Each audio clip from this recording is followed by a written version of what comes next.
Nos va con esta segunda versión de la comunidad que tiene como subtítulo, por decir de alguna manera, la gratuidad de lo impropio. Yo creo que habíamos alcanzado a decir algo de lo impropio la semana pasada, pero de todas formas lo vamos a tirar, ya eliminé este retorno también maluquito. Pero vamos a hablar entonces un poco también de lo que se dijo antes, pues porque como ya habíamos comentado con los compas acá, la semana pasada tuvimos dificultades con el sonido, hubo mucho problema y tal vez no haya sido el mejor, pero bueno, siempre hacemos las cosas con todo el cariño, con la mejor energía, con toda la buena disposición y así estamos hoy también. Entonces, vamos a hacer como un pequeño paso rápido sobre esas ideas de la semana anterior. Ya habíamos dicho que el asunto de hablar de la comunidad básicamente es porque la filosofía pues tiene como esa oportunidad, para decirlo con ese término que me gusta en este momento, tiene esa oportunidad de hablar de cualquier tema. Y entonces, claro, uno se puede pensar la comunidad eh, ayudado un poquito por algunas ideas de otra gente que también lo ha pensado en la historia. La cuestión entonces, compas, es que la filosofía pues lo problematiza todo. Todo puede pasar por el tamiz del pensamiento y acuérdense que siempre hemos dicho que todas las personas naturalmente están en posesión de las herramientas que necesitan para hacer filosofía, que quieran hacerlo o no, ese es otro tema, esa es otra cuestión, pero técnicamente cualquier persona puede disponerse para la práctica de la filosofía. Entonces, desde este punto el asunto es, ¿nos metemos a fondo con todos los temas o no lo hacemos? En este caso, ¿vamos a fondo, vamos a tope con el asunto de la comunidad o no lo hacemos? Todos tenemos más o menos una idea, o la podemos tener, una idea de lo que es la comunidad. Si yo les hiciera la pregunta, seguro que cualquiera de ustedes se aventuraría a dar una definición de comunidad. Una cosa simple que no reviste mucha dificultad. Yo creo que más o menos todos podemos tener una idea de lo que eso es. Lo que sucede con el asunto de la filosofía y que hay que tener en cuenta también es que muchas veces cuando las ideas no son de nosotros, le entramos durísimo a, digamos, no tanto a criticarlas, pero pongamos el término a juzgarlas, a por lo menos a sopesarlas. Ahora, si viniéramos aquí a defender nuestra propia idea de comunidad, o no a defender, sino a postular nuestra propia idea de comunidad, no le haríamos como mucha discusión, no le daríamos muchas vueltas. Bastaría con decir dos o tres frases o las que hagan falta para conversar sobre lo que pensamos o pudiéramos pensar que es una comunidad y que todos salieran contentos con esa idea o por lo menos conformes, como nos pasa a la mayoría de los seres humanos, por lo menos conformes, que eso ya pues es otro cuento, es otra cuestión. Pero pues como siempre se trata de las ideas del otro y en lo político, o sea, en la relación entre personas, es así Cuando se trata del otro, de las ideas del otro, de la vida del otro, del pensamiento del otro, de las razones del otro, siempre entramos duro, siempre entramos a fondo a cuestionarlo. Que no lo hagan con nosotros, pero cuando se trata del prójimo, si lo pensamos de una forma un poco más piadosa, siempre entramos con todo el cariño, entre comillas, con todas las ganas de ver este fulano qué es lo que está diciendo, qué es lo que está pensando, por qué se atreve a decir esas cosas.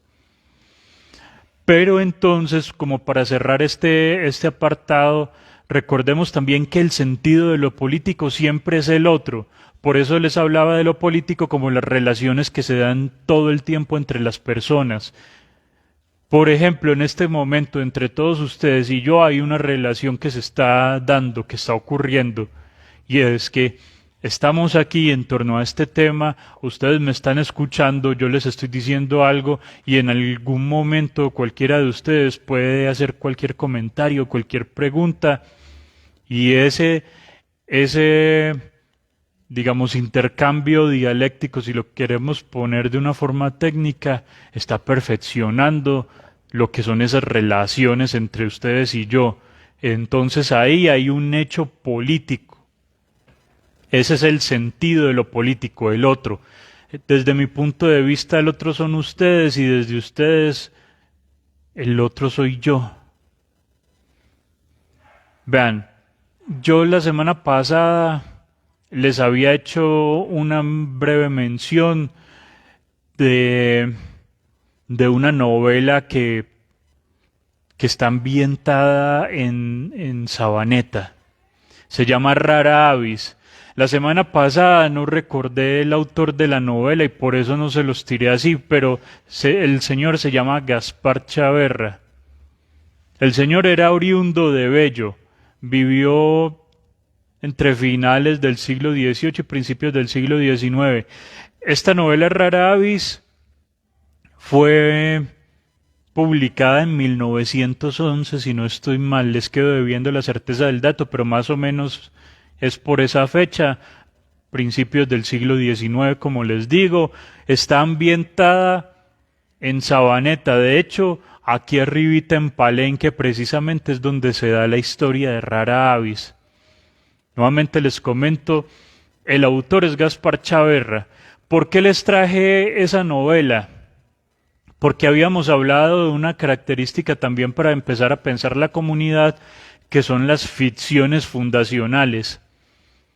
Esa categoría de ficciones fundacionales tiene que ver muchísimo con el arte. En este caso, cuando pensamos en ficciones fundacionales, hablamos de la literatura. Muchos países, muchos territorios tienen en la literatura alguna novela, alguna historia que se considera su ficción fundacional, es decir, la historia sobre la que se construye esa idea de país, de territorio, de región, de municipio, de departamento, como ustedes quieran llamarlo. Colombia tiene la ficción fundacional desde la literatura que se llama María de Jorge Isaacs. Esa novela yo también les había comentado también brevemente eso, ahora lo digo, pero como para recordarlo. La María de Isaacs es la ficción fundacional de este país, o por lo menos lo ha sido desde aquellas épocas. O sea, sobre la historia de esa novela se construye el ideario, el imaginario de lo que sería nuestro país, el país de los colombianos, como nació y fue creciendo hasta el día de hoy. Pero digamos que como todo cambia y nada permanece, según parece que nos decía Heráclito, el viejo maestro, durante el camino, durante el transcurso de la historia, apareció Gabriel García Márquez con su novela Cien años de soledad y podemos decir, podemos aventurarnos a decir, y esa idea me gustaría dejárselas aquí también para que la piensen, que 100 años de soledad es la nueva ficción fundacional de este país al que hemos llamado Colombia. Y si uno tiene idea de los contenidos de María y de 100 años de soledad, ve que hay una diferencia enorme, hay un giro casi que 180 grados en lo que sería construir el imaginario de un país, de una comunidad que podemos llamar Colombia, desde la historia de María a lo que sería desde la historia de Macondo. ¿Y por qué les quiero dejar esa idea por ahí planteada para que la piensen? Porque es que Macondo me parece, he pensado que sí tiene mucho más de lo que es la Colombia que conocemos hoy. Entonces por ahí, como para ir en ese sentido, también la idea que se quiere dejar acá en este momento es que Rara Avis pueda ser considerada la ficción fundacional de Sabaneta desde la literatura. Que nos pensemos por lo menos en un principio lo que sería la comunidad de los sabaneteños desde esa historia. ¿Eso qué implica? No la vamos a contar ahora porque no va por ahí el sentido de esta comunidad 2. Pero eso implica que por lo menos dejemos como el bichito de la curiosidad por ahí caminando para ir a buscar Rara Avis. De hecho, alguien, creo que fue ayer o antier, me envió un PDF con la novela. Y digo alguien porque es una persona que no tengo agregado en el WhatsApp, no estoy seguro de quién es, pero me envió a la novela por el WhatsApp. Entonces, si alguna persona quiere, digamos, leerla, quiere acceder al material, que esté escuchando más adelante este en vivo, me comenta por ahí en el cajón de abajito donde va a quedar, donde se hacen los comentarios y vemos cómo se le puede pasar el archivo de Rara Avis. También sé que se vende en algunas librerías. De todas formas, posiblemente haya una copia también en la biblioteca pública por si quieren acceder a eso. Estos datos los doy como avisos parroquiales para el que de pronto se interese por conocer un poco más de la historia de Sabaneta. La novela está bastante agradable. ¿Tiene alguna complicación con el vocabulario? Porque pues ya sabrán que es del siglo pasado. Algunas palabras han cambiado, algunas ya no se usan, pero es muy accesible y de todas formas, por ejemplo, creo que el archivo que me rotaron tiene como un pequeño vocabulario con las palabras que pueden presentar dificultades para que uno también las busque ahí mismo. Entonces, por ese lado, podemos pensar esta comunidad sabaneteña desde una primera ficción fundacional. A ver por dónde nos da el asunto. Y entonces aquí entramos más de lleno al tema. Pensar la comunidad desde lo que tenemos en común, desde las cosas en las que nos parecemos. Vean, cuando uno conoce una persona y si, por ejemplo, la conoce con algún interés romántico o algo parecido, o uno no tan romántico, pero igualmente muy de cuerpo, uno empieza a mirar a ver esa persona que tiene que a uno le pueda interesar. Entonces miramos si tenemos, hey, ¿qué música te gusta? si coincidimos en el género, qué cantantes o qué bandas te gustan, qué comidas te gustan. ¿Cómo son esas preguntas raras que a veces hacen por ahí? ¿Playa o montaña?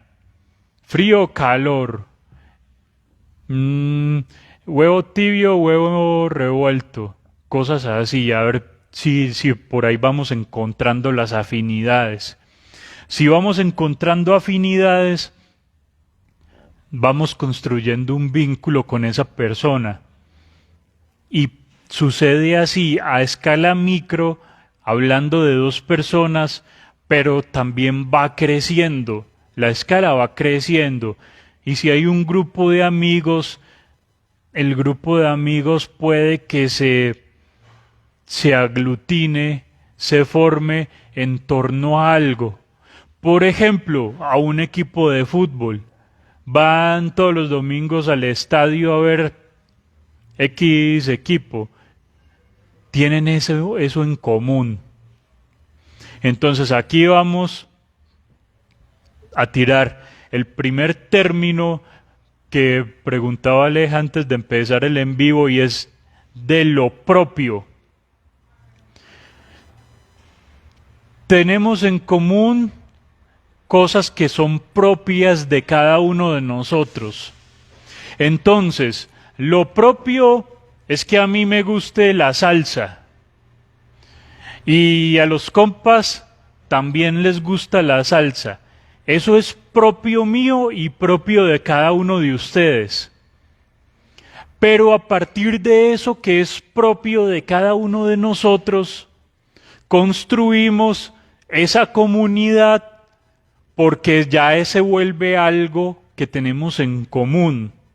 Entonces, si ven de dónde sale la palabra también comunidad, de las cosas que tenemos en común, que en un principio son muy nuestras. Es que a mí me gusta la salsa, pero aparecen 5 locos que también les gusta y dicen, es que a mí me gusta la salsa. Y nos encontramos y decimos, qué bacano, vos también. Vamos a bailar, vamos a escuchar salsita un día de esto. Listo, empezamos a hacer comunidad. Empezamos a tomar eso que tenemos propio y lo ponemos en común y formamos ese primer grupito. Aristóteles decía, por ejemplo, que las comunidades crecen a partir de las familias. Uno no escoge la familia. Uno no puede escoger con qué padres o hermanos o tíos o abuelos o primos va a compartir la vida. Uno simplemente llega a alguna familia, a alguna, que puede estar compuesta de la forma más azarosa que ustedes se imaginen. Desde la más común o por lo menos la que más se le ha hecho publicidad en la historia, padres e hijos, y de ahí, de ese centro, todo lo demás, abuelos, tíos, sobrinos, primos, etcétera, o como pasa en este país, las familias están conformadas por un montón de personas que muchas veces ni siquiera tienen un vínculo consanguíneo, pero aún así podemos pensar y sentir que son familia. Entonces, Aristóteles nos dice, la primera posibilidad para pensar la comunidad es a partir de las familias. Entonces, como no elegimos en qué familia vamos a llegar, lo que sucede es que llegamos y empezamos a acomodarnos o nos empiezan a acomodar en algunos moldes. Entonces, si a donde vos llegaste, en donde vos naciste, son de determinado credo religioso, vos también. Si son de tal país, vos también. Si hablan tal lengua, vos también. Si les gusta comer tal cosa los domingos, vos también, como dicen a veces los pelados o decían en alguna época, entraste quedando. Así de fácil. O sea, te tocó lo que te tocó, pero a partir de ahí entonces tenemos esas particularidades que se ponen en común. Luego la familia crece y se convierte en aldea, nos diría Aristóteles. Y luego la aldea posteriormente va a crecer y se convierte en polis, lo que pensaríamos nosotros hoy como una ciudad, para la época pues de él. Y las ciudades crecen, se van juntando, se van hermanando y termina siendo finalmente un estado nacional como lo conocemos hoy. Claro que pues a él esa parte de la historia no le tocó. Entonces, la situación es que siempre hemos pensado la comunidad desde todo aquello que tenemos en común. ¿Alguno de ustedes alguna vez se ha imaginado estar con un grupito de personas con las que no compartan los mismos intereses? Que no, incluso, o sea, uno lo podría poner más, digamos, más fuerte todavía. Imagínense pensarse el vínculo con personas que ni siquiera hablen nuestro idioma. No, es que yo por ahí soy nivel A1 en inglés, entonces yo hablo con... No, nada, o sea, yo hablo solo español y me voy a poner en contacto y voy a crear un vínculo con un chino, con un americano, con un francés, con un ruso, para que metamos los rusos ahora que también están de moda. Imagínense ustedes, podíamos pensar un vínculo así, con personas que ni siquiera hablan nuestro idioma. ¿Y saben por qué menciono el asunto de la lengua, del idioma? Porque, gente, vean, nosotros hablamos castellano, dirían los puristas, pero, pero ¿cómo nos cuesta hacernos entender? Vean que muchas de las cosas que suceden en cuanto a desavenencias, problemas en las comunidades, es porque parecería que no hablamos el mismo idioma. Porque yo digo una cosa y el vecino me entiende otra y la vecina otra, y cuando ellos van y cuentan su versión de lo que yo dije, los que los escuchan entendieron otra muy diferente, y pasa todo el tiempo. Había un canal la otra vez que hacía esa publicidad, pasa en la vida, aquí también. Pero vean lo complicado que es crear vínculos, pensar la comunidad desde lo que tenemos en común incluso, porque se supone que todos hablamos la lengua castellana y a veces nos cuesta. Y digo a veces para no exagerarlo. Ahora, si lo pensáramos desde el punto de vista latinoamericano, habría que escuchar a un chileno, a un argentino, a un mexicano, hablando, a un venezolano, a ver qué tan igual es el castellano que ellos hablan al de nosotros. Y pongámonos del otro lado para equilibrar la relación. ¿Cómo nos escucharán ellos a nosotros? ¿Qué pensarán también? Y esta gente, ¿cómo hace para hablar así? ¿Cómo les entienden? Todo eso, todo eso sucede. Pero, por qué la idea de pensarnos entonces la comunidad? Porque sabemos, intuimos por lo menos, que pertenecer tiene unos privilegios, tiene unas ventajas. Todos lo hemos vivido. El que pertenece a un grupo tiene todas las ventajas que ese grupo ofrece. El que pertenece a una familia goza de todas las ventajas que esa familia pueda ofrecer. ¿Alguna vez ustedes se preguntaron o estarían dispuestos a preguntarse qué hubiera pasado si hubieran nacido en otra familia? Vean, yo tiro esta pregunta así que puede ser como la más manida de todas. Yo podría preguntarme qué hubiera pasado si hubiera nacido en una familia adinerada.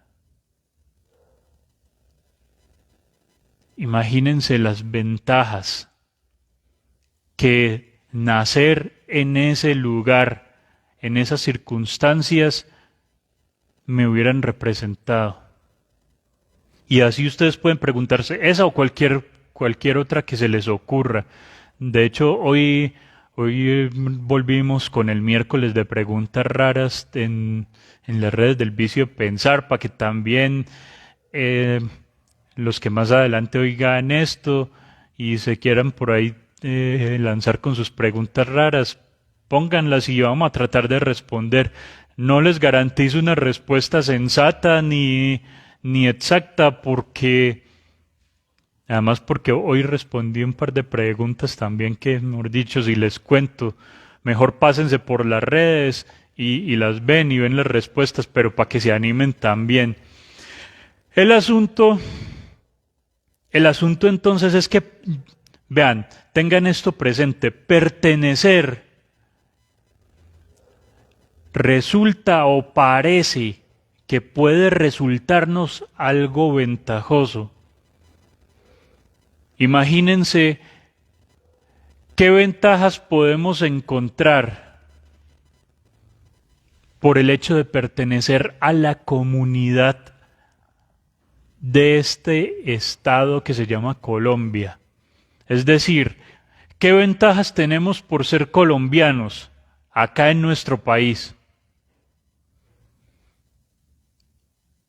Piénsenlo y si alguno se atreve a responder algo, pues bacano. Y si no, eh, piénsenlo y miren a ver cómo les vaya en lo recóndito de su soledad. La cuestión es que entonces aquí llega Roberto Espósito. Roberto Espósito es un filósofo italiano que tiene una obra sobre la que vamos a desarrollar posteriormente el tema que estamos tocando y es una obra que se llama Comunitas, pero de hecho es una trilogía. La trilogía es el primer libro Comunitas, el segundo se llama Immunitas y el tercero se llama Bios. Sobre Comunitas vamos a desarrollar el asunto de la comunidad pensada desde lo que es propio de cada uno y ponemos en común para pasar luego a el asunto de lo impropio. Pero en este momento me gustaría que se pensaran este asunto. Ustedes se imaginan, y ya se los tiré con el ejemplo de personas de idiomas diferentes. Ustedes se imaginan cómo sería formar una comunidad con personas completamente diferentes a cada uno de nosotros. Enseguida regresamos para ahí.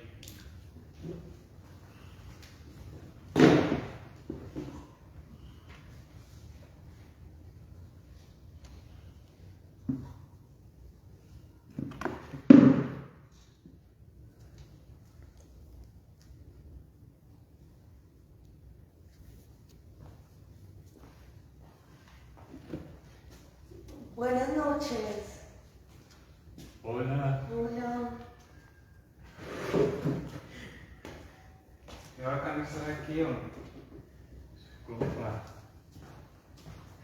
Hola panitas, ¿cómo están? ¿Qué más Bien, pues? no, no. Energía, eso. Ey, Sí, hermano, ¿qué más?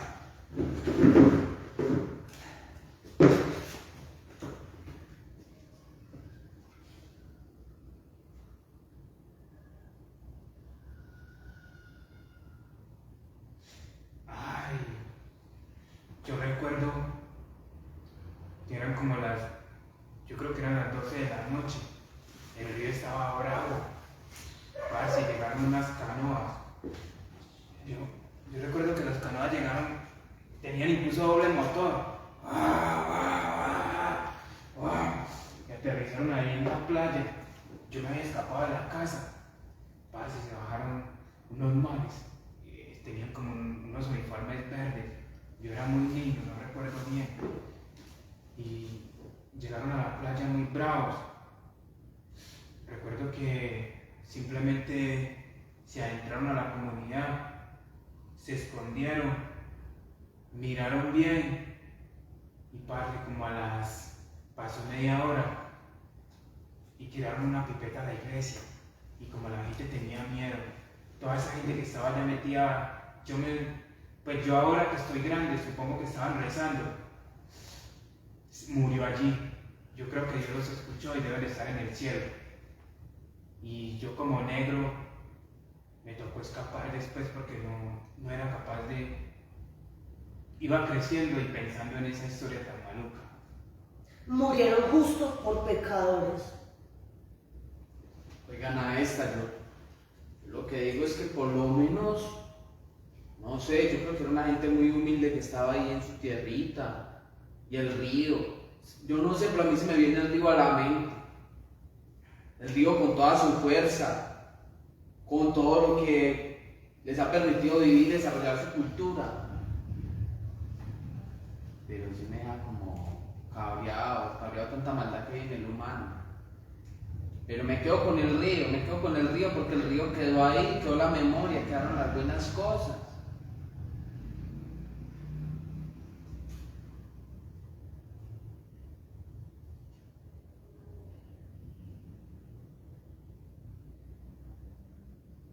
A mí el alcohol me trae muy malos recuerdos.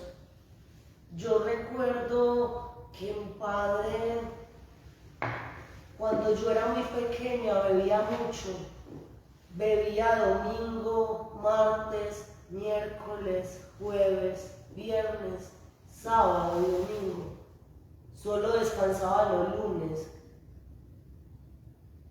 Ay, Jesucristo bendito.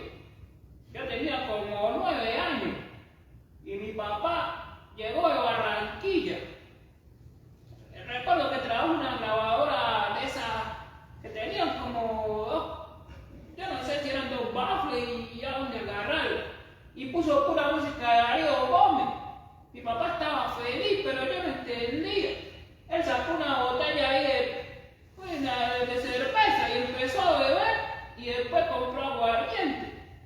Lo que yo no sabía es que cuando se acabó el aguardiente y la cerveza, a dormir.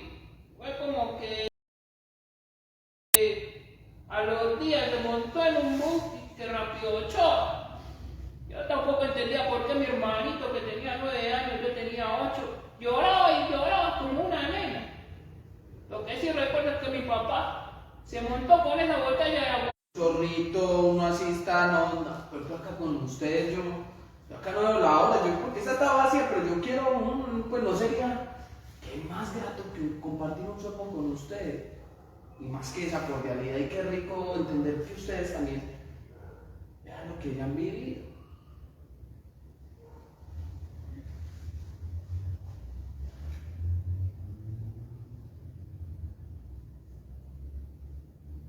Uy, qué rico. Ay, no. Acá no va a aprender eso, señor. Usted no sabe que hay una ley que prohíbe que uno prenda eso en un recinto cerrado. Haga el favor, respete. Yo que es así. Usted no sabe lo que es fumarse un cigarro en plena luna llena, la noche. usted sintiendo ese rocío, usted sintiendo ese frío, mirando la luna, y usted ahí.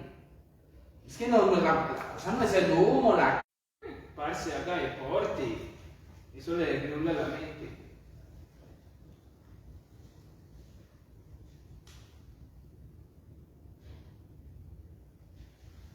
Ay, hombre.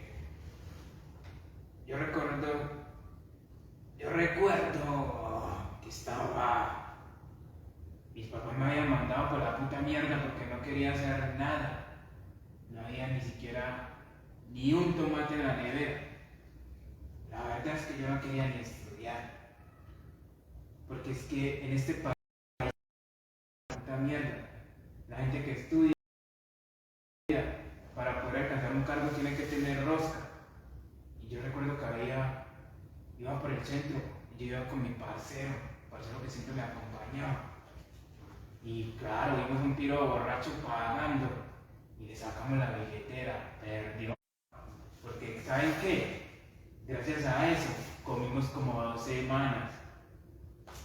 Esta billetera no tiene la estampita ni del Niño Dios ni de la Virgen del Carmen. Para mí no vale un peso esta billetera sin las estampitas. No, yo sé que los papeles a uno, pues...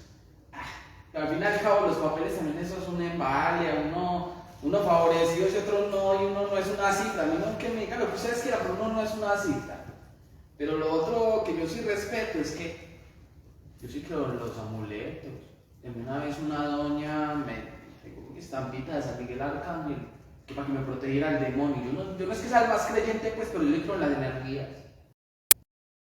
Digo, pues, que esa señora me entregó eso con esa fe y con ese fervor que yo dije, no, yo tengo que andar con eso en mi billetera. Para que me proteja el demonio, porque demonios hay muchos y si supiera, tengo por mamá. Bien hecho, mijo, bien hecho. San Miguel, el príncipe de las risas en este. Ay, no. A la muerte hay que tenerle un poquito de respeto. Oiga, señor. Los cristianos dicen que la muerte es ganancia. Además, la muerte trató varias veces de llevarme, pero ya saben que yo sí es puro, yo soy un negro fino. Todavía no es mi hora. Yo digo que ella es la piadosa, ella es la dueña de mi libertad. Hacía mucho, todo el mundo le dé miedo, le cueste, pero yo digo, cuando llega ese momento, uno se libera, uno vuelve. Eso es una puta ilusión.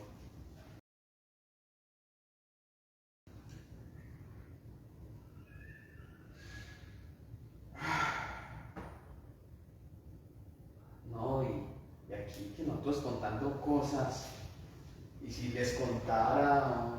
Ay, no. Y ahora van a empezar. Yo no sé por qué habla gente tan tocada.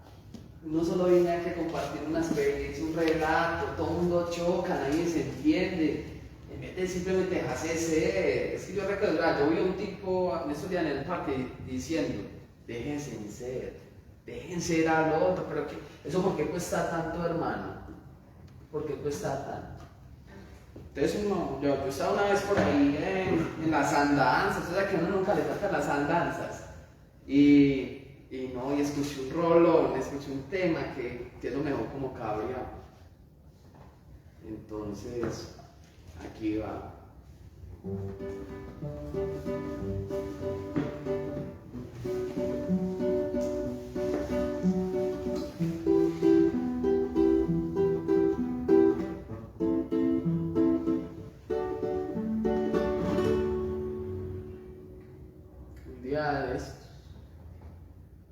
Un día de estos me voy a ir por el camino que nunca fui, lejos de toda mezquindad, todo egoísmo, lejos de tanta vulgaridad, tanta locura y velocidad que me recorre en esta ciudad donde yo vivo.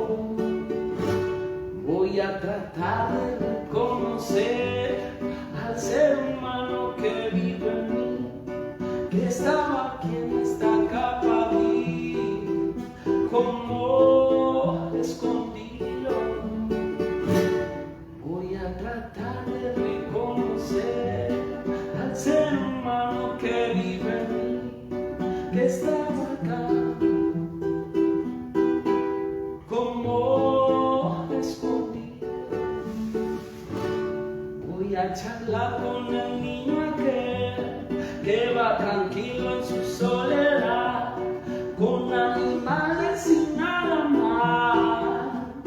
Quizá me ayude a ver si me puedo conectar con lo que piso en mi caminar, con lo que crece bajo esa luz, con las estrellas. Un día de esto,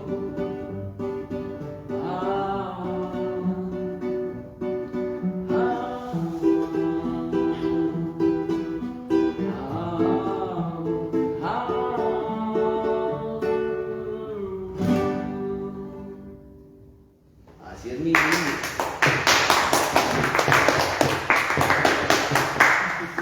Un día de estos. Ahí estamos hablando.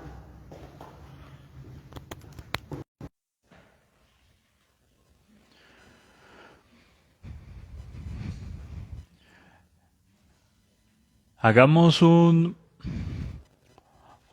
pequeño descanso en el asunto que estamos tratando para considerar lo que hemos podido pensar hasta ahora y lo que podremos pensar en adelante, mediado por esta figura de la muerte.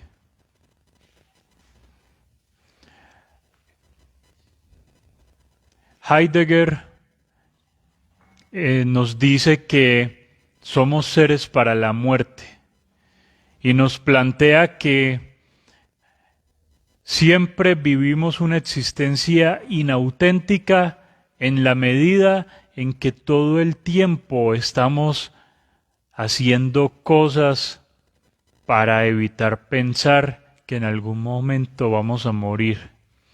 Pero también nos opone la idea de la existencia auténtica, y es la de las personas, la de estos seres para la muerte que son conscientes que un día morirán, pero que eso no les impide vivir, no les impide planear sus vidas, pensar en el futuro, pero sobre todo no les impide ser felices. Al final, uno puede pensar este ejercicio de la filosofía como una preparación para la muerte. Y como se diría en la clásica imagen que yo creo que todos conocemos de Shakespeare, cuando se pregunta ser o no ser, esa es la cuestión. Pues esa es la cuestión que nos plantea siempre la filosofía, y lo vimos con el absurdo a través del mito de Sísifo que nos plantea Camus, y lo acabamos de pensar ahora desde Heidegger, cuando nos dice que somos seres para la muerte. Y ahora nos lo recuerda Shakespeare, ser o no ser, gente. Y si pensamos la comunidad o no comunidad, entonces lo propio y lo común no son cosas diferentes, como ya lo dijimos. Lo propio es todo lo que nos identifica a cada uno de nosotros, lo que tenemos personal, y lo común es esa idea que podemos encontrar replicada en muchas más personas.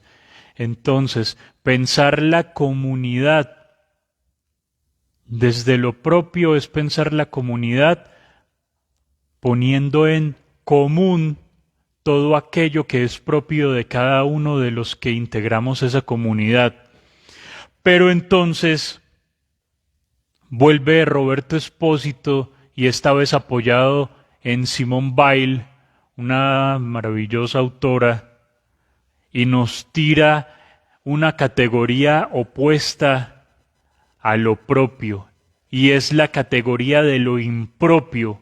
Y ahora sí vamos entonces con el asunto de lo impropio. Lo impropio es todo aquello que no puede ser dicho. Todo eso, todo lo que queda por fuera de eso que ponemos en común. Y aquí, para ilustrar el asunto, viene otro pensador fundamental para esta idea de la comunidad, que es Giorgio Agamben, y nos trae un ejemplo desde el ámbito religioso. Agamben se plantea una idea de comunidad desde la carta a los Gálatas de Pablo de Tarso, o San Pablo para los que prefieran. Y en esa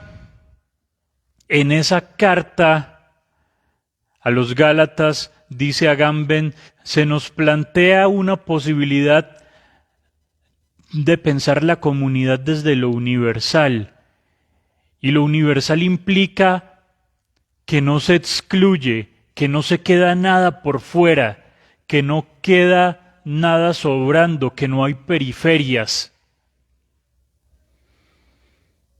El universalismo implica que una cultura no se imponga a las otras, que una cultura no silencie, no extermine a las demás. Entonces, en esta carta a los Gálatas, Pablo de Tarso dice: ni judíos ni gentiles, ni hombres ni mujeres, ni libres ni esclavos, todos hijos de Dios. La clave de este texto, despojado de esa parte religiosa, metafísica, es la partícula ni.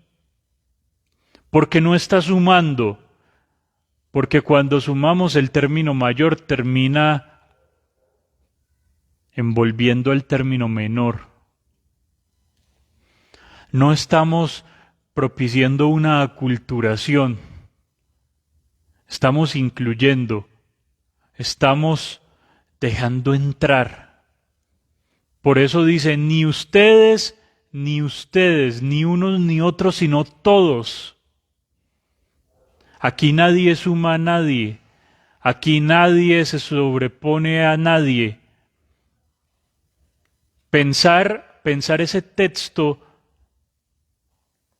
políticamente, esa idea de lo universal, es darle cabida a todas las voces, a todas las particularidades que no podemos decir, y que no podemos decir porque son, lo que diría Simone Weil, son esas personas que no tienen comunidad, porque son tan particulares, tienen unas particularidades tan específicas que no terminan encajando en las de las mayorías, en las que reconocemos como las que parecen ser las únicas o verdaderas. Pensarnos la comunidad con ese sentido de universalismo nos hace plantearnos otra pregunta. ¿Cuál es el modelo propio de la humanidad? Es decir, ¿a qué exactamente es lo que podemos llamar un ser humano? Y como lo he dicho en otras ocasiones, esta pregunta tiene una dificultad para responderla con una definición. Y es que cuando hacemos definiciones, estamos dejando por fuera a un montón de personas.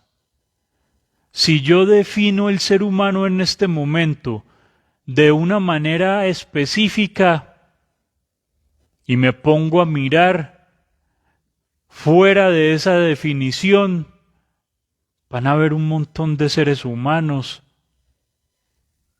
que automáticamente estoy dejando fuera, estoy alejando, que no estoy permitiéndoles llegar, entrar en mi plano de existencia, en mi vida. Y cuando nos creemos que una definición de lo que es ser humano específica es la ganadora, es la auténtica, es la única y la verdadera, estamos admitiendo que todo el que no encaje en esa definición no lo podemos considerar como ser humano. Y eso implica que con esas personas no podríamos, ni siquiera deberíamos formar una comunidad. Pero entonces, como ya sabemos que Occidente siempre se asumió a sí mismo como la idea única de civilización y que a partir de sus formas es que decidimos construir las comunidades, las culturas, los pueblos, pues es necesario romper con eso y entonces esta categoría de lo impropio es la que nos va a permitir llegar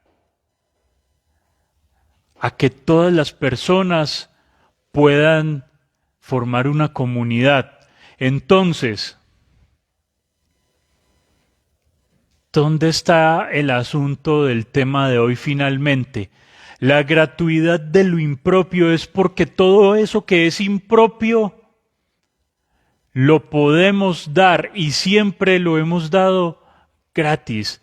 Es decir, el ideal es ser nosotros mismos, pero permitir que el otro también sea él mismo, sin exigirle nada a cambio, sin esperar nada a cambio del otro, y que esa relación sea recíproca. Darnos en nuestra impropiedad, sin que esperen nada más que lo que somos nosotros.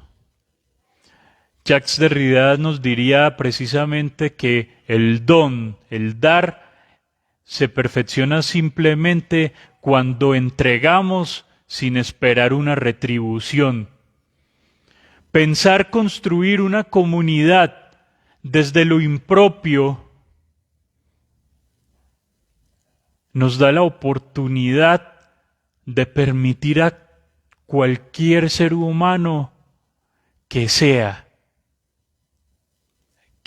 así como Heidegger nos decía que somos seres para la muerte, permitámosle a esos seres que mientras están vivos sean, que lleguen a donde nosotros, que nos confronten con lo que es su esencia, su ser, y que podamos construir con cada una de esas personas,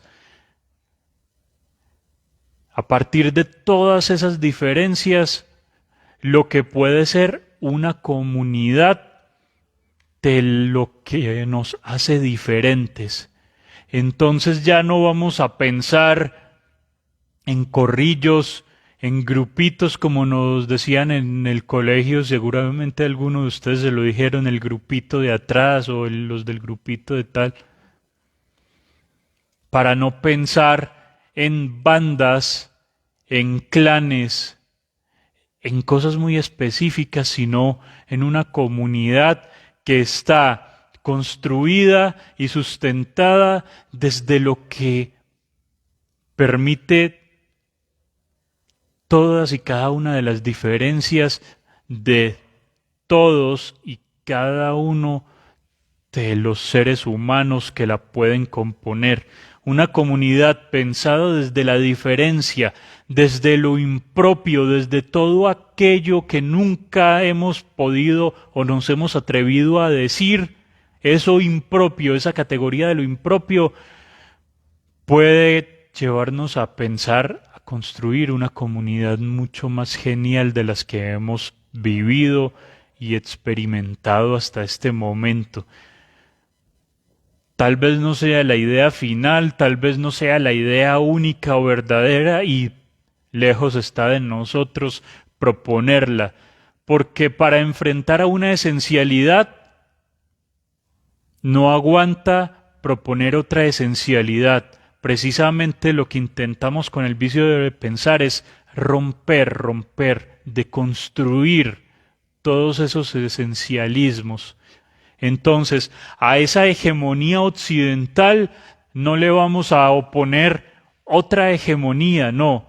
Vamos a deconstruirla para que todos quepan ahí. Entonces, con esto yo creo que podemos terminar este asunto de la gratuidad de lo impropio.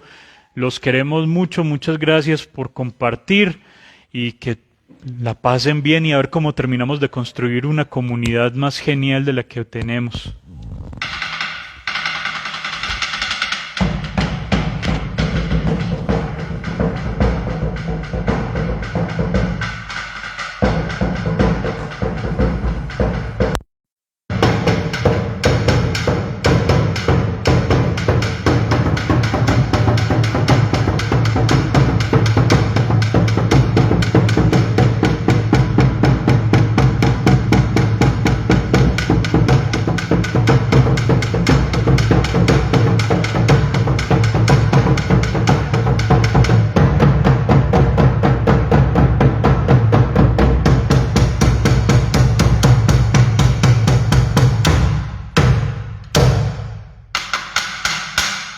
Y recuerden, no se trata de las respuestas, sino de incomodar con las preguntas.